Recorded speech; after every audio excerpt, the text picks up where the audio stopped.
관외 갔네. 반대로 화이팅! 안녕하세요. 이재명 화이팅! 카리나 화이팅! 코끼리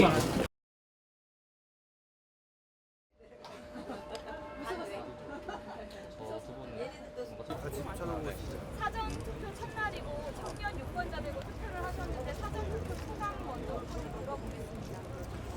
네.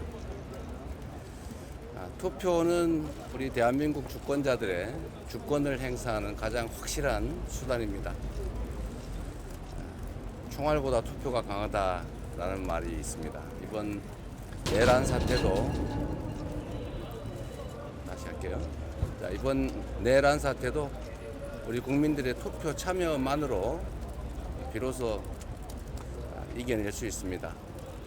특히 우리 청년들과 함께한 취지는 대한민국이 청년의 시대로 다시 되돌아갈 수 있게 해야 되고, 이번 대선이 그 출발점이 됐으면 좋겠다는 소망으로 함께했습니다. 대표님 목소리 조금만 키워주시면 감사합니다. 아, 그래요? 네, 노력할게요. 네. 네, 이렇게 네. 소감 들어봤고 현안 질문 몇 개 받을 텐데 소속과 성함 밝혀주시기 바랍니다. 네, 먼저. 이분이 머니투데이 이승주입니다. 지금 사전 투표율이 오전 10시 기준으로 역대 최고치를 기록하고 있는데요. 이런 투표율에 대해서 어떻게 보시는지 궁금하고 목표로 하시는 사전 투표율이 있는지도 여쭙고 싶습니다. 사전 투표, 본 투표를 합친 최종 투표율이 가장 중요할 것입니다. 사전 투표를 할 것인지 본 투표를 할 것인지는 우리 국민들께서 각자 사정에 따라 선택하실 텐데, 가급적이면 사전 투표에 많이 참여해 주시는 것이 시간을 합리적으로 배분하는 데 또 도움이 될 것이고, 또 본 투표에 무슨 일이 생길지 모르니까 미리 해 주시는 게 낫지 않을까 그런 생각이 듭니다. 목표한 사전 투표율은 특별히 없습니다.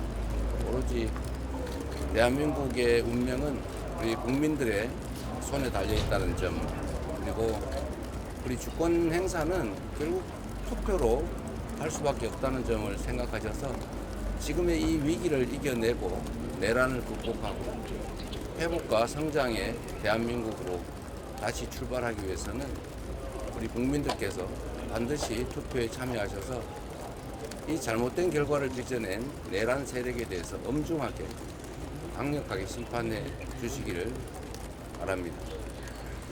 하나 더 있었던 것 같아요, 질문. 네, YTN 이준혁 기자입니다. 민수위 없이 출범하는 정부에 대해서 우려가 많은데요. 지금 비상경제 TF 외에도 혹시나 준비해 주시고 바로 이제 할 것으로 계획해 두신 게 있으면 투표 이제 마지막으로 들어가기 전에 설득하는 말씀 한 말씀 부탁드리겠습니다. 그것 좀 막아주시죠.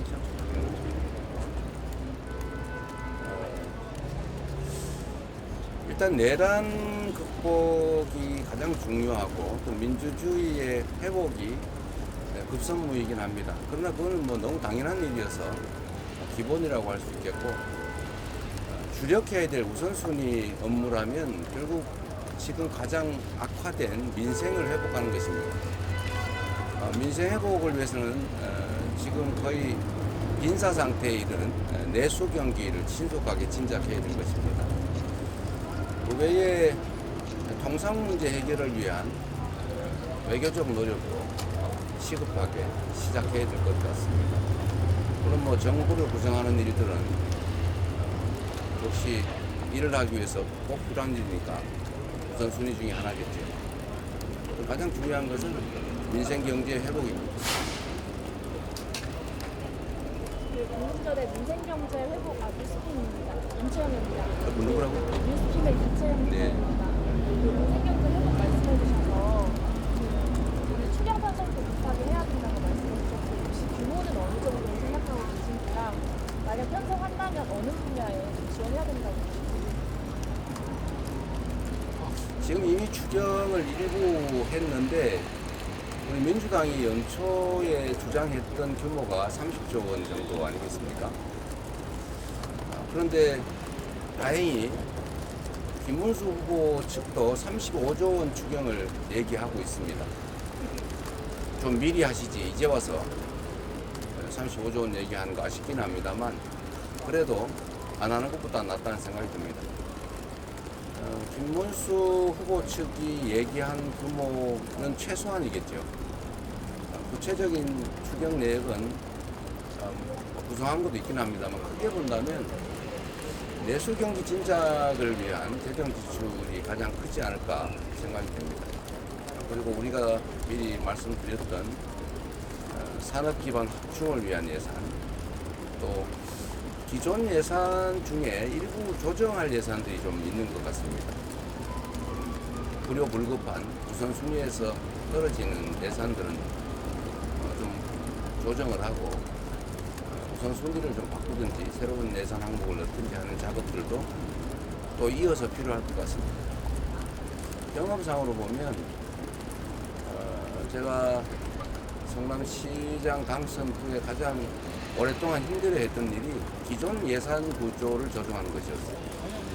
지금 재정 상황이 매우 안 좋기 때문에 또 그러나 또 지출해야 될 재정 소요는 크기 때문에 부채 발행이나 이런 것들을 고려해야 되기도 하지만 기존 예산을 조정하는 게 훨씬 더 급선무가 아닐까 그런 생각이 듭니다. 네, 그 이동 시간 때문에 마지막 질문 하나 정도만 아니, 더. 좀 오늘 마지막이죠. 오늘 네, 좀 하시라고 하죠. 오늘 뭐 하려는 거 어디요? 문재인 정권 때는 이제 취임식 어디시라고? SBS 아, 그 문재인 정권 때 취임식 간소화해서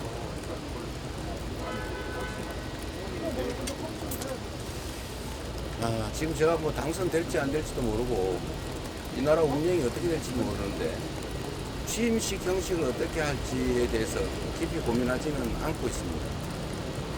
그러나 지금 취임식인지 취임 선서는 아마 해야 될 텐데 누가 될까요? 취임식이라기보다는 아마 취임 선서식이 되겠죠. 최대한 짧은 시간에 간단하게 하는 게 바람직하지 않을까. 제가 그렇게 한다는 건 아니고 누가 당선되든 그렇게 해야 되지 않을까 생각합니다.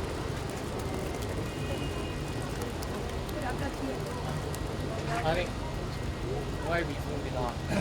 개혁신당 이준석 후보가 TV 토론에 이어서 오늘도 그 후보님 아들 발언 관련해서 계속 소환을 하고 있는데 이에 대한 입장 없이 어떻게 보십니까? 이 엄중한 시기에 내란 극복, 민생 회복에 대해서 또 국가의 운명에 대해서 좀 더 진지하게 고민하는 그런 선거가 되길 바랍니다.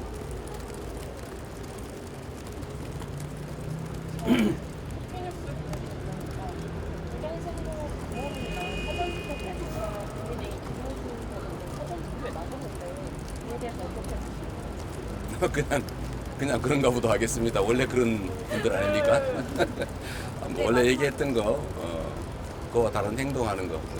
은행 불일치는 그분들의 특성이니까 그냥 그러려니 합니다. 죄송합니다. 네, 말씀하시죠. 취임식 얘기가 나오셨어요. 교통사고 이전까지는 따로 연습이나 이런 건 없으신 건지 그런 직관들은 따로 없으신 건지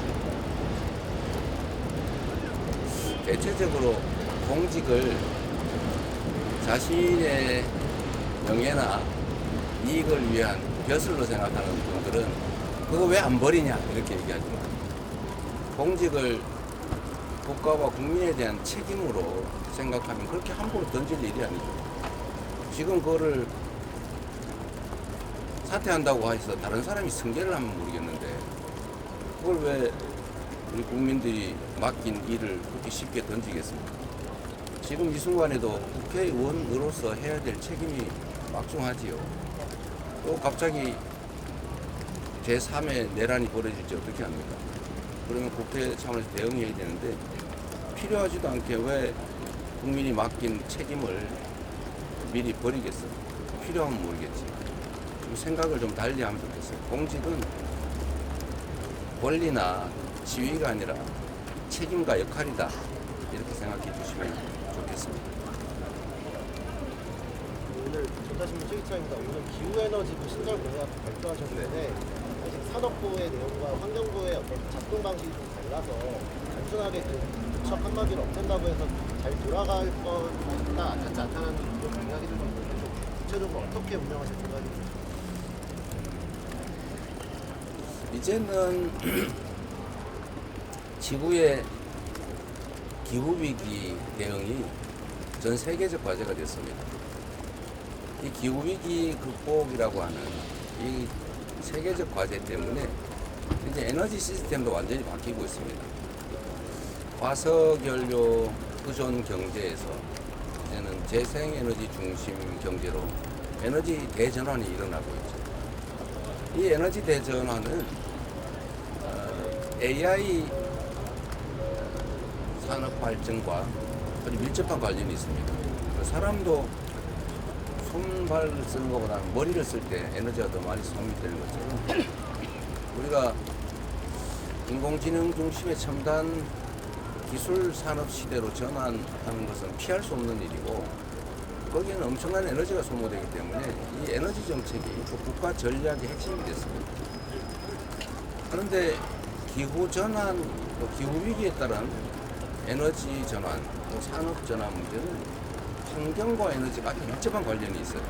그래서 지금 이게 환경부는 주로 규제 중심으로 에너지는 산업 지원 중심으로 가다 보니까 충돌합니다. 그래서 이 문제를 체계적으로 해결해야 됩니다. 독일, 영국, 프랑스, 이태리, 호주 뭐 이런 유럽 선진 국가들 대부분이 기후 에너지를 통합해서 행정 부서를 만들어 운영하고 있습니다. 우리도 그런 방향으로 가야 되고 일각에서 혹시 에너지를 산업부에서 떼내면 전기요금 오르는 거 아니냐 또는 산업 지원에 혹시 소홀해지는 거 아니냐 이런 억지 주장을 하는 경우가 있던데요. 부서가 어디라고 해서 요금 체계가 달라질 리가 있겠습니까? 경제 원리나 국가 정책에 따라 정해지는 것인데 부서가 어디에 편입됐다고 에너지 요금이 달라진다. 이건 말을 안 되는 어부성설 억지 주장이고 두 번째로 산업 지원 정책이 혹시 소홀해지지 않을까 하는 점은 역시 기후입니다. 기후. 그거는 역시 정부 정책에 관한 것인데 그걸 에너지 부서장이 결정할 거라고 생각하는 것 자체가 잘못된 전제죠. 그거는 국가 정책으로, 정부 정책으로 하는 일인데 이게 산자부에 속해 있던 기후 에너지부로 독립하든 오히려 산업 지원, AI 중심의 첨단 기술 산업 지원을 위해서 에너지 부분을 키우려고 하는 거기 때문에 오히려 산업 지원은 더 원활하고 강력해질 거다. 이런 말씀을 좀 추가로 드립니다. 물어보실 것 같아서 미리 말씀드렸어요. 네, 간담회 때문에 지금 조금만 더 하십시오. 이동을 하셔야 될 것 같아요. 원장은 같은 질문인데요. 그 기후 에너지부가 신설이 되면 경향신문에 당연히 그 에너지부가 신설이 되면 환경부가 이제 산업부 구성이 필요할 거 아니에요. 이 부분에 대해서는 좀 염두하시는 전략이 있으신지. 환경부와 산업부. 로? 네, 그두 부처의 아니, 필요할 거 아닌데. 그걸 당연히 통합을 하게 되겠죠. 그래서 아주 세부적으로 그 내부에 어떤 부서들을 어떻게 배치할 건지 하는 것은 좀 구체적으로 검토를 더 할 필요가 있습니다. 토론을 해봐야죠. 관련 부서들 간에. 그렇다고 지금 제가 관련 부서를 불러서 토론할 수는 없기 때문에 그때 가서 세부적인 조정을 하겠습니다. 내용입니다. KBS 공중원입니다. 다름이 아니라 후보님께서는 이전에도 실력 위주로 해서 인사를 하시겠다고 하셨는데 본인을 싫어하시는 분도 뭐 기용을 하셨다는 취지로 예전에 말씀을 주셨었는데 실력이 있다면은 만약에 이번에 당선이 되신다면은 대통령실에서도 그런 기준이 꼭 작용이 될 수 있는지. 인사가 만사라고 했고 대통령이 아무리 좋은 의도를 가지고 있어도 직접 모든 국정을 시행할 수는 없기 때문에 결국 다 권한을 위임해서 할 수밖에 없습니다. 권한을 위임받아 대신 권한을 행사할 사람, 즉 정부 주요 예를 들면 내각의 구성원이나 대통령실의 수석 보좌관을 포함한 일선 공무원들은 유능한 사람, 물론 충직함을 전제로 유능한 사람들을 뽑아야죠. 저는 5년이라고 하는 짧은 국정 운영 기회를 부여받는다면 최대한 성과를 내에서 국민으로부터 평가를 받아야죠. 그리고 그게 의무 아니겠습니까? 가까운 사람 써서 뭐 하겠어요? 제가 가까운 사람 챙길 거면 사업을 하지 정치를 했겠습니까? 당연히 유능한 사람, 충직한 사람. 물론 똑같은 역량을 가진 훌륭한 인재라면 가까운 사람을 쓰는 게 좋겠죠. 그건 가장 마지막 기준이다. 이렇게 말씀을 드립니다. 네, 이제 정말 이동해야 돼서 여기까지 하겠습니다. 비밀보 송파입니다.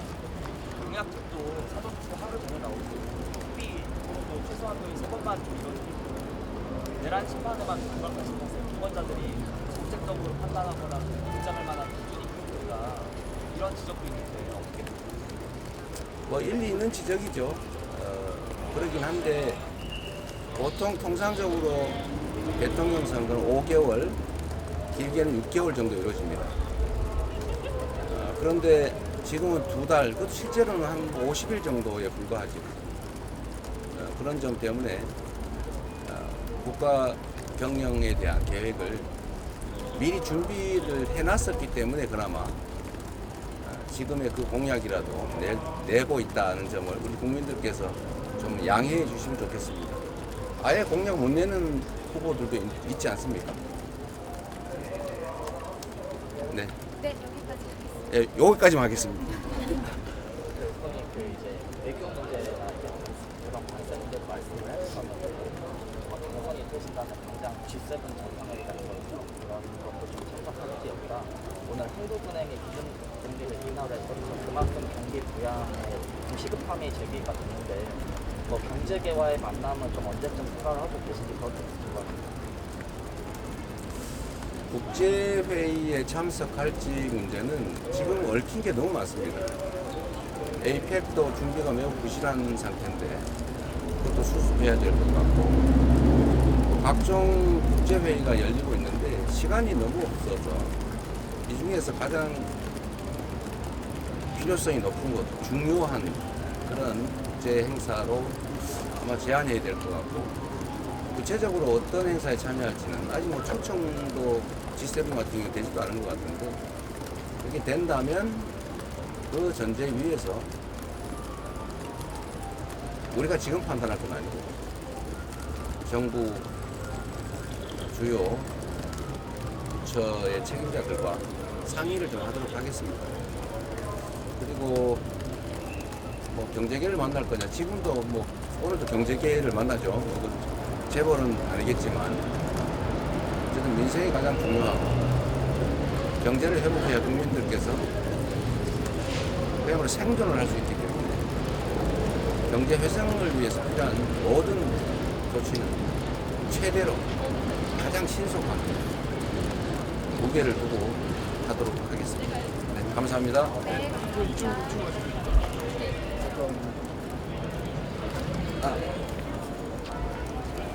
그리고 언론인 여러분, 언론사 여러분, 각별히 부탁 하나 드리겠습니다. 대통령 선거, 뭐 다른 선거도 마찬가지죠. 이거는 국가의 운명을 결정하는 국민들이 주권을 행사하는 신성한 민주공화정이 실천되는 장입니다. 객관적인 정보, 정말로 정론이 필요한 그런 상황입니다. 제가 어디서 보니까 51% 지지율하고 41% 지지율 그래프가 똑같은데 그런 식으로 조작을 해서 아 이거 비슷하구나 이런 인상을 주려고 그렇게 왜곡을 하면 되겠습니까? 그리고 없는 사실에 대해서 누가 주장한다고 마구 쓰거나 언론이 진실을 규명을 해서 진실을 보도하려고 노력을 해야지 허위를 유포하기 위해서 허위 조작에 공조해서는 안 되는 게 당연한 것 아닐까요? 대부분은 전혀 그러지 않고 정론 집필하고 있지만 아주 특수한 일부 언론들이 그런 행태를 보이고 있는데 그거는 어떤 계기인지는 모르지만 민주공화국정의 기본적 원리를 훼손하는 국민주권을 침해하는 그런 반공화정, 반민주적 행위라는 점을 각별히 유념해 주시기를 정말로 부탁드립니다. 이거는 이해관계를 다투는 게 아니라 우리 모두의 운명을 결정하는 정말 엄중한 국면이라는 점을 다시 한번 말씀드립니다. 언론을 강히 존중합니다. 고맙습니다.